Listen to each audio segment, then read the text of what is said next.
Baik, selamat pagi, selamat siang, selamat sore, dan selamat malam rekan-rekan sekalian. Pada kesempatan kali ini kita akan belajar bersama-sama terkait penggunaan bahasa pemrograman atau software R dan software R Studio, terutama untuk analisis ekonometrika, khususnya untuk permodelan regresi linier atau ordinary least square atau OLS dan uji asumsi klasik. Sebelum kita masuk ke topik pembahasan utama, kita akan membahas bersama-sama terkait apa itu bahasa pemrograman R atau software R dan apa itu R Studio. R sendiri adalah sebuah bahasa pemrograman untuk analisis statistika dan grafik. Jadi R itu intinya adalah sebuah bahasa pemrograman, dan R itu adalah software yang open source, artinya dapat diunduh dengan gratis, digunakan dan dikembangkan. Sedangkan software R Studio adalah software pihak kedua atau pihak ketiga untuk membantu atau untuk memudahkan dalam penggunaan software R, atau biasa digunakan istilah Integrated Development Environment atau IDE. Sebenarnya banyak ya software yang lain yang untuk memudahkan penggunaan software R, misalkan R GUI atau ada VS Code dan lain sebagainya. Tapi pada kesempatan kali ini kita akan menggunakan software yang istilahnya sudah banyak digunakan lah, yaitu R Studio. Baik, pada tahapan tutorial kali ini pertama-tama kita akan membahas terkait bagaimana cara untuk menginstal software R dan R Studio. Kemudian kita akan juga membahas terkait install package yang ada di software R. Kemudian untuk tahap pertama yaitu menginput data. Kemudian tahap kedua yaitu bagaimana cara membaca variabel pada software R Studio. Kemudian yang ketiga yaitu membuat transformasi data ke dalam bentuk logaritma natural. Kemudian yang keempat yaitu estimasi modelnya atau permodelan regresi linier atau OLS. Kemudian yang terakhir yaitu uji asumsi klasik. Pada kesempatan kali ini kita akan menggunakan uji heterogeneisitas, uji multikolineritas atau metrik korelasi, dan yang terakhir yaitu uji normalitas. Baik, untuk mendownload atau menginstal software R, pertama kita harus mengunjungi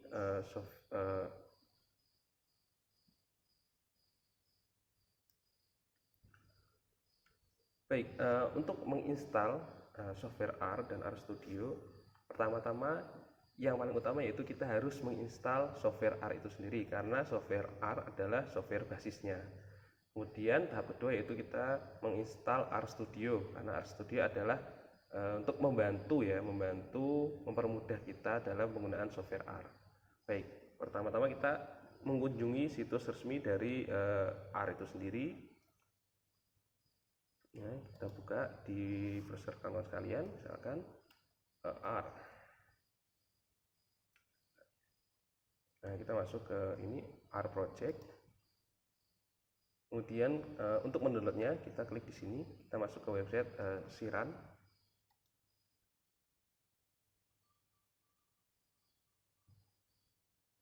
Ya, oke. Kemudian ini kita bisa memilih ya negara mana yang menjadi sumber kita untuk mendownloadnya. Misalnya sini Indonesia.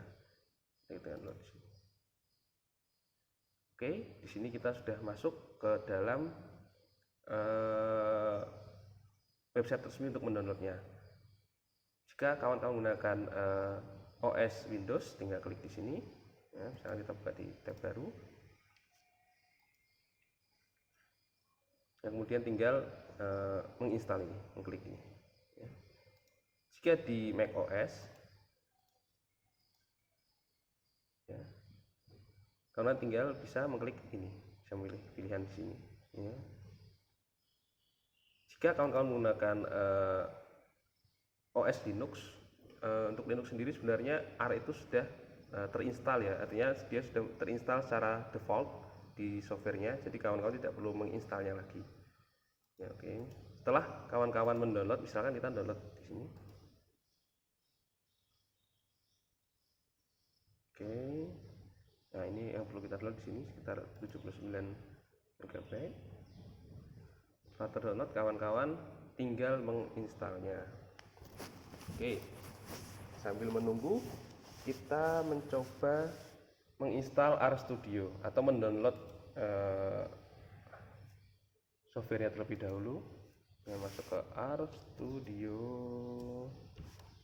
Oke, ini adalah website resmi dari RStudio. Kita buka. Untuk RStudio sendiri, untuk penggunaannya itu dia memberikan dua opsi. Yang pertama yaitu dengan mendownloadnya langsung, ataupun yang kedua bisa menggunakan cloud, sistem cloud. Tapi untuk sistem cloud sendiri basisnya itu dia mungkin harus membuat akun, dan dia kalau dalam tahap tertentu dia akan berbayar. Cuman yang kita menggunakan yang basis saja, yaitu kita mendownloadnya, dan yang kita tentu adalah yang seri gratisnya. Nah, kita masuk ke RStudio. Ya, kemudian kita cari untuk downloadnya. Kita cari dulu di sini resource, produk, ini RStudio. Jadi masuk di produk, kemudian RStudio.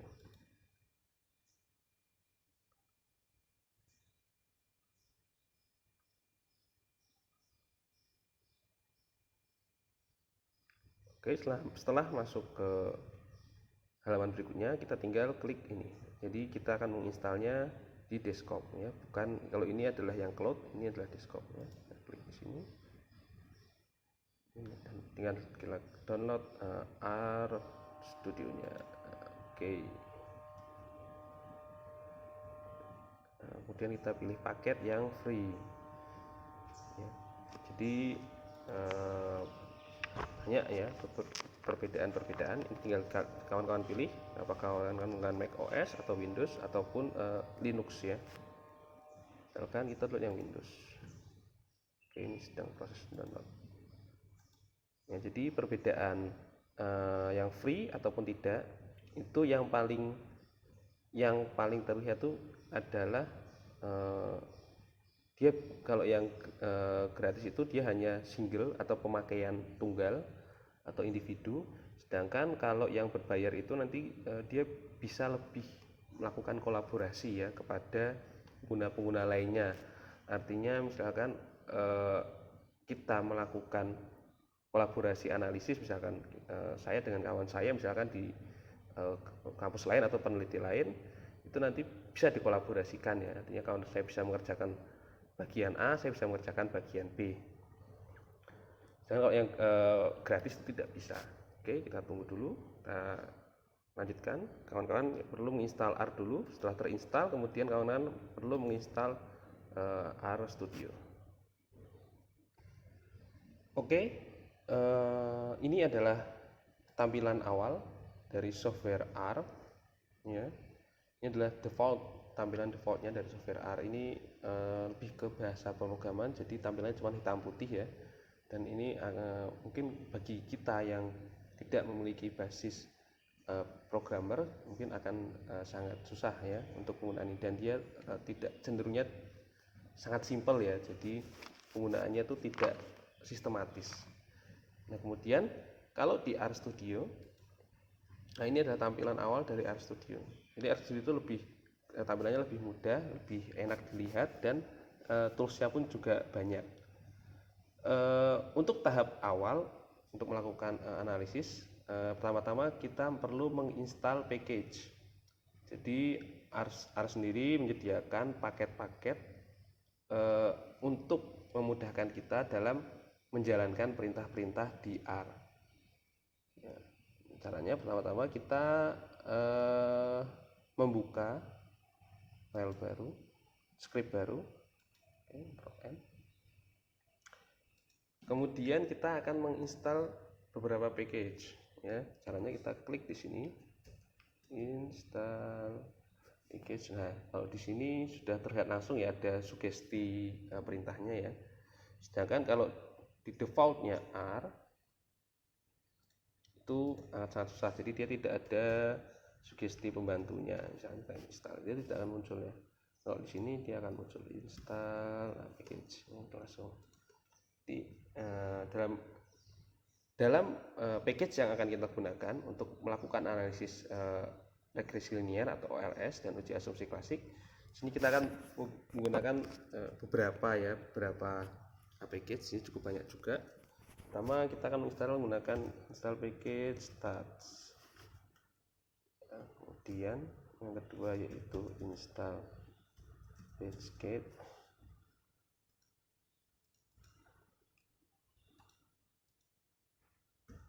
Jar package car, install package dataset, kemudian install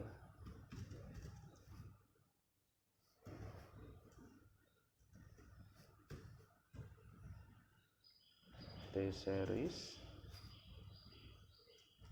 kemudian install package moment, kemudian install PageGate Nortest, kemudian install package OLSRR. Maaf, ini harus ada tanda petiknya.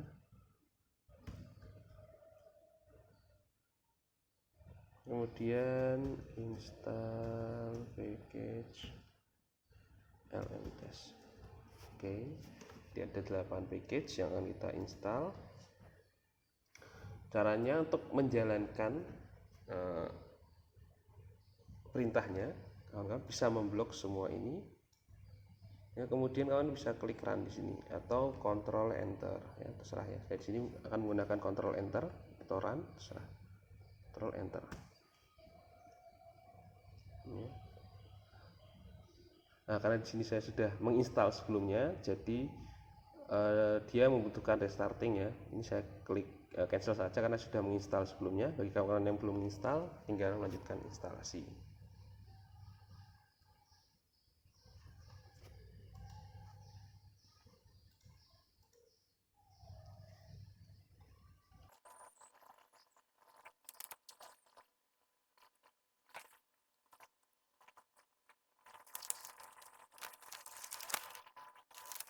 Akan memanggil package tersebut. Gimana cara kita memanggilnya? Kita di sini klik perintah library. Oke. Kemudian kita klik satu-satu di sini apa saja package yang sudah kita install. Stats sudah keluar. Kemudian library car. Ya. Library dataset, library T-series, library moment,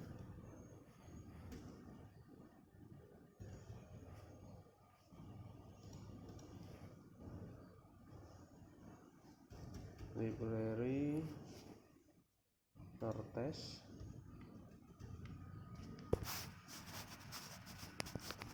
kemudian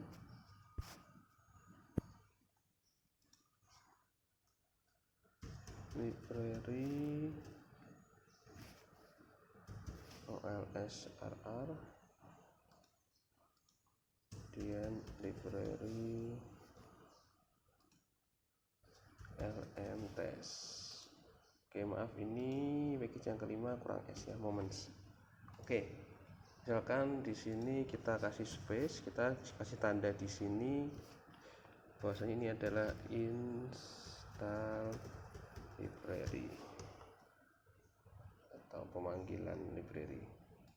Jadi kalau ada tanda pagar di sini artinya dia tidak akan dieksekusi, perintahnya tidak akan dieksekusi. Oke, setelah kita klik semua, kita blok di sini.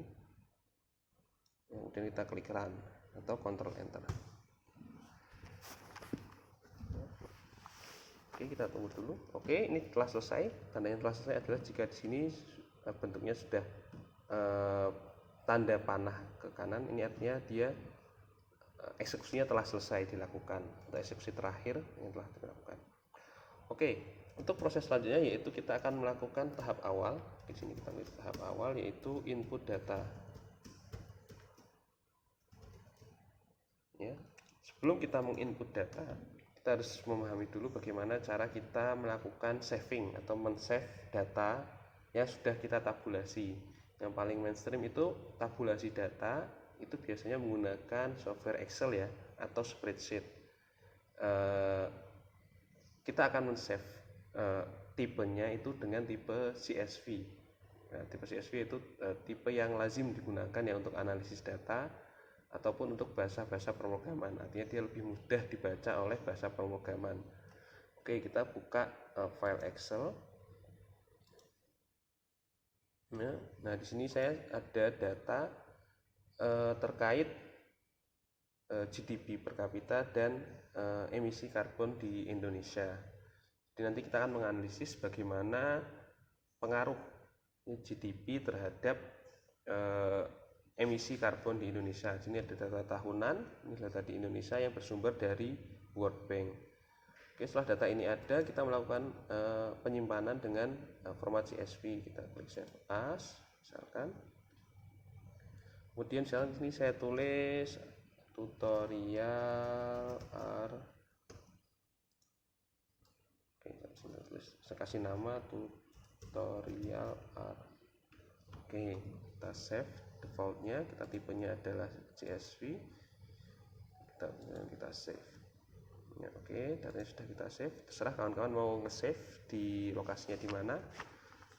Nah, sebenarnya R sendiri juga bisa ya membaca data Excel ya ataupun format lainnya. Tetapi Raw CSV ini yang lebih mudah untuk digunakan ya karena dia lebih general penggunaannya. Oke, sekarang kita menginput data itu sangat mudah. Kita tidak perlu mengklik kode-kode ataupun sintak ataupun script. Kita cukup di sini mengklik file, kemudian import dataset.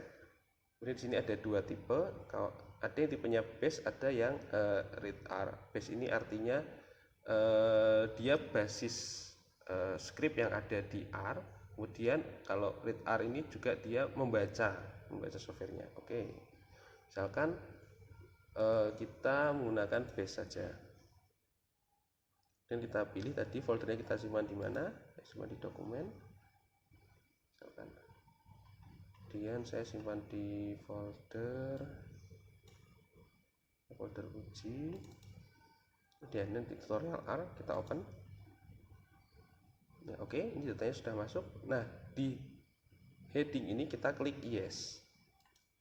Nah, kenapa kita klik yes? Karena supaya nama yang di atas, nama variabel itu terbaca sebagai variabel. Dan kalau tidak kita klik no, nanti nama-nama yang ada di atas itu tidak terbaca sebagai variabel, tapi terbaca sebagai observasi data tersebut. Kita klik yes di sini, ya. Dan kita import. Oke, maaf, ini adalah cara yang pertama ya. Kemudian ada juga tadi yang cara basisnya base, kemudian misalkan kita ada basisnya read R. Ini dia lebih mudah, tinggal browse saja di sini, kemudian nanti disimpan di mana kawan-kawan. Kemudian saya diuji dan tutorial R.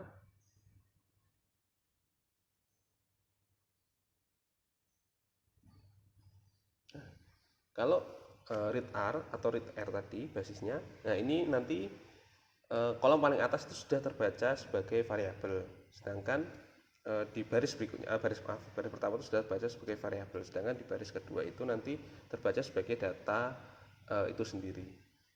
Ya, nanti serah kawan-kawan ingin menggunakan mana, cuman kalau saya lebih suka yang menggunakan ini tadi ya, basisnya base.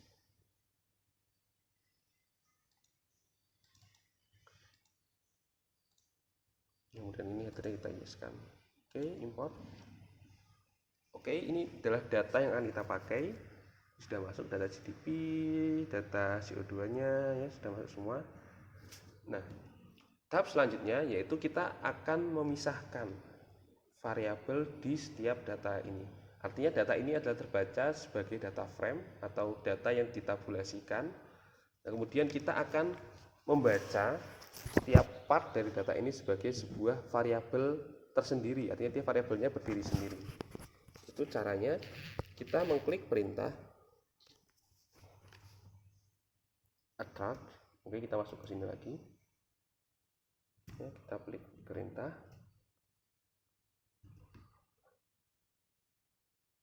attach ya. Dan kita klik tadi, datanya adalah tutorial R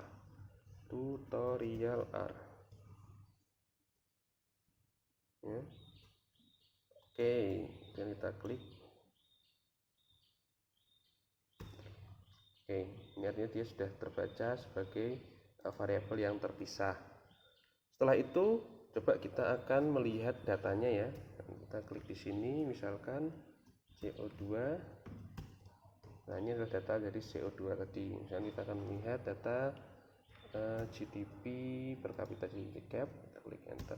Nah, ini adalah data, jadi sudah terpisah ya, jadi variabel yang berdiri sendiri. Artinya dia variabelnya tidak masuk ke dalam data frame ya, data frame tabulasi. Oke, setelah itu kita akan membuat transformasi ya, transformasi logaritma naturalnya. Ini sudah masuk ke tahap 3 ya. Tahap 3, kita selesai paket dulu. Tahap 3 yaitu transformasi ke logaritma. Pertama-tama kita akan memberikan nama kepada variabel tersebut. Misalnya saya tulis learn GDP misalkan. Learn GDP adalah log. Nah, log ini adalah perintah untuk mentransformasi ke dalam logaritma. Artinya kita membuat variabel baru dengan nama learn GDP. Kemudian kita klik di sini. Nah, di sini ada beberapa opsi. Kalau log dia adalah logaritma basis, kalau log 10 ada logaritma basisnya 10, sedang kita di sini menggunakan logaritma natural. Kalau logaritma natural di sini kita menggunakan perintah yang ini, log 1p. Ini artinya adalah logaritma natural. Di sini dijelaskan ini adalah default dari natural logarithm. Kita klik di sini, kemudian kita klik nama variabel yang diterubah, yaitu GDP titik cap. Oke, sini ada buah. Ya. Oke, dan kita membuat yang variabel satunya lagi, misalkan LCO2.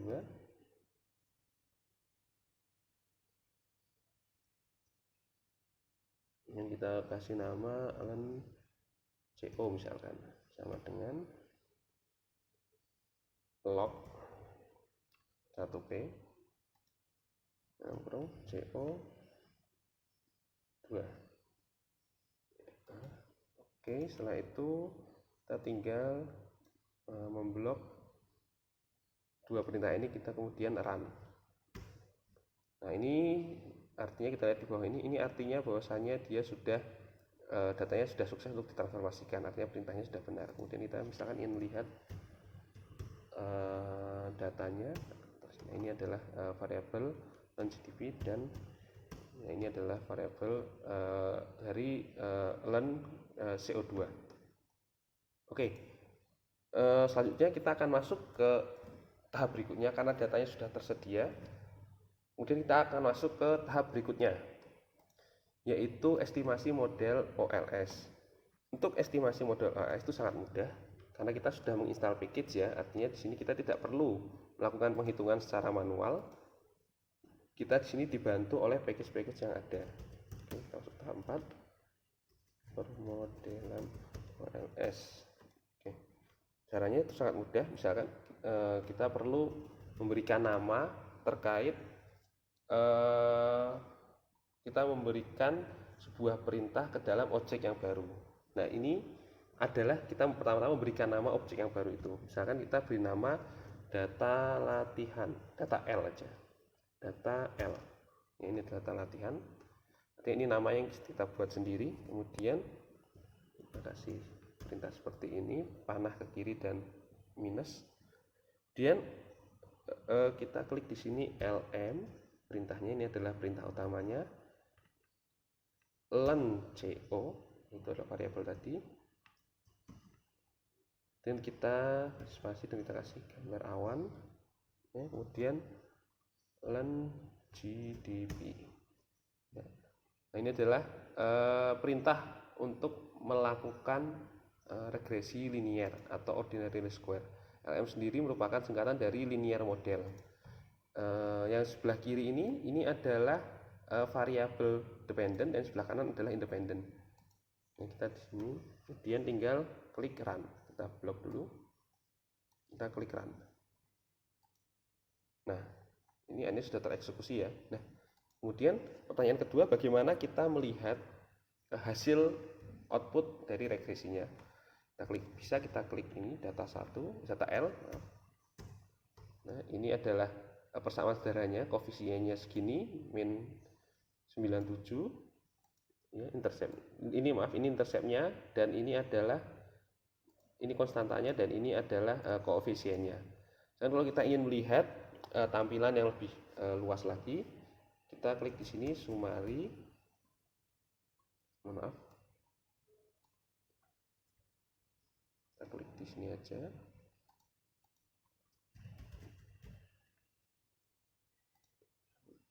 Kemudian kita klik nama objeknya, data L. Tinggal Ctrl Enter. Nah, ini adalah output ya, output dari regresi linear yang sudah kita lakukan tadi. Ya, ini bisa kita lihat, misalkan koefisiennya, p-value-nya adalah 1 titik sekian-sekian ya, susah ya. Nah, ini nanti bintang 3 itu artinya dia signifikan di 0,001 malah 0,001, jadi sangat signifikan ya. Oke, kemudian misalkan ini akan kita copy ke Word, kita tinggal klik aja, mudah aja tadi. Nah, ini kita copy ke Word. Ini sudah kita dapatkan ya. Oke, ini adalah hasil dari ordinary least square. Ya, di sini kita melihat signifikan, biasanya dilihat itu adalah ini adalah koefisiennya, ini adalah interceptnya atau C-nya, ini adalah R square-nya, ya. Ini adalah F statistiknya. Oke, setelah kita melakukan permodelan dengan OLS, kita akan melakukan uji asumsi klasik. Yang pertama adalah kita akan melakukan pengujian, yaitu uji normalitas. Tahap berikutnya, uji normalitas. Ini juga sangat mudah caranya, yaitu pertama kita akan mengeluarkan atau membuat variabel residualnya ya. Jadi data yang tadi kita regresi itu memiliki residual. Jadi uji normalitas itu adalah menguji kenormalan dari residualnya. Pertama-tama kita akan memisahkan atau membuat variabel terkait residualnya itu. Itu caranya juga mudah. Misalkan kita memberi nama objeknya yaitu residu A, misalkan residu 1 misalkan ya. Kemudian kita di sini klik resid ya. Ini sudah ada perintahnya resid. Kemudian dalam kurung kita klik di sini data L.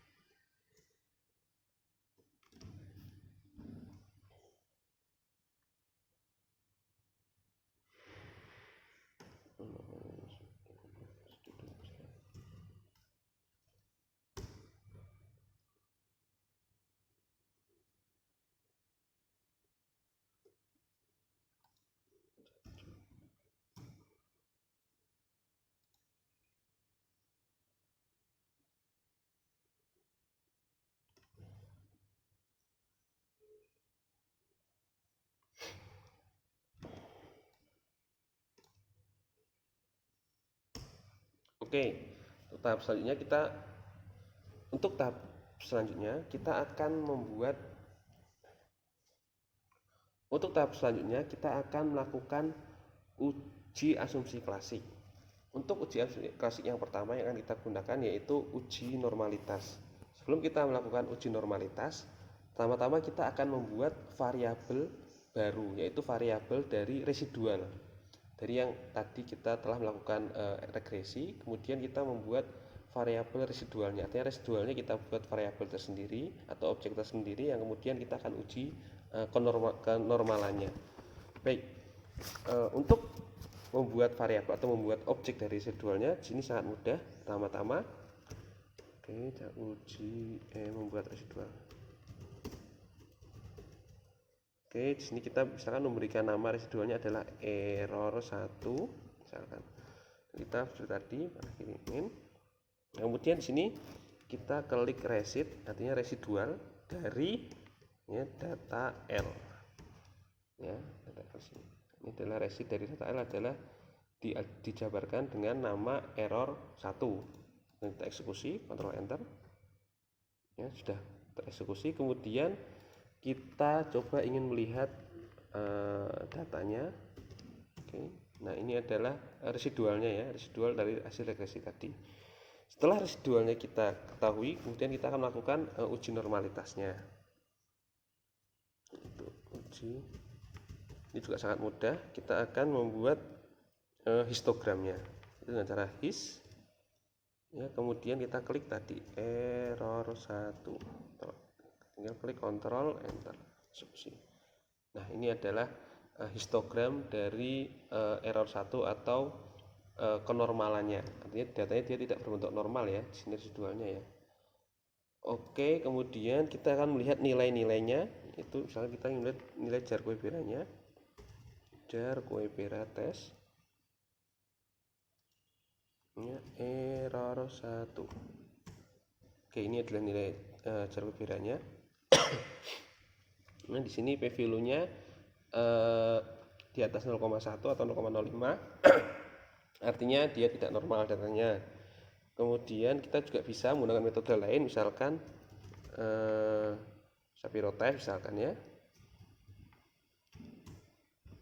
Di sini juga keluar ya, dan lain sebagainya.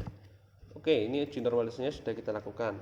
Kemudian ini misalkan kita copy di sini ya. Ini kita copy hasilnya.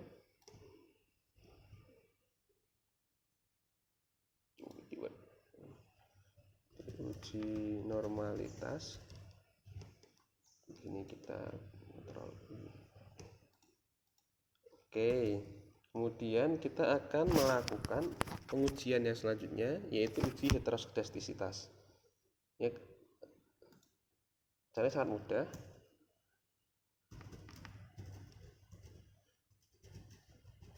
Pertama-tama kita perlu mengklik di sini LM test.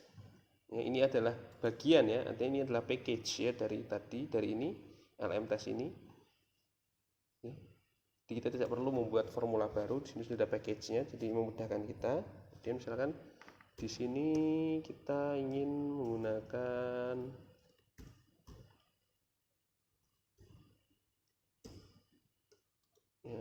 nah di sini ada pilihannya. Kawan-kawan bisa menggunakan apapun itu, misalkan dengan pendekatan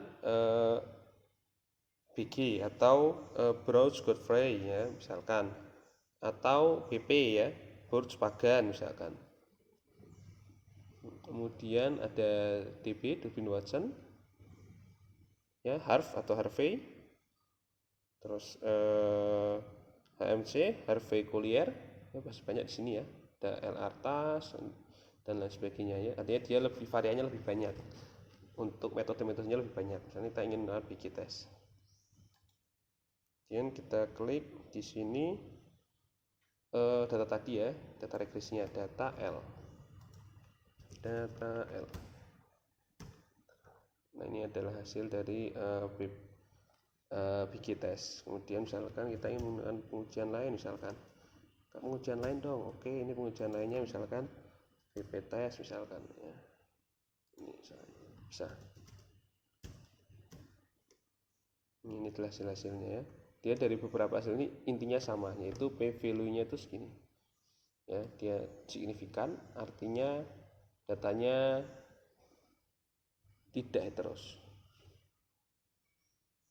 Ini kita copy misalkan di sini, copy ke Word.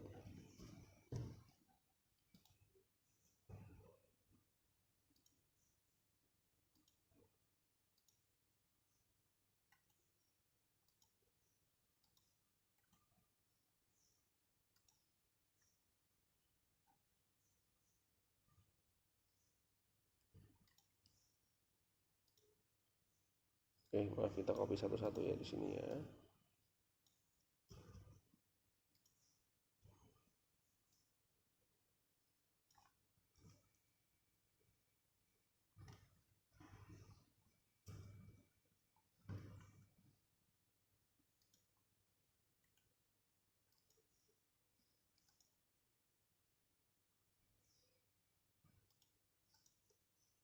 Kita copy di sini dulu aja. Tadi ada kendala tidak bisa di copy. Oke, ini adalah PP. Dan ini adalah BG.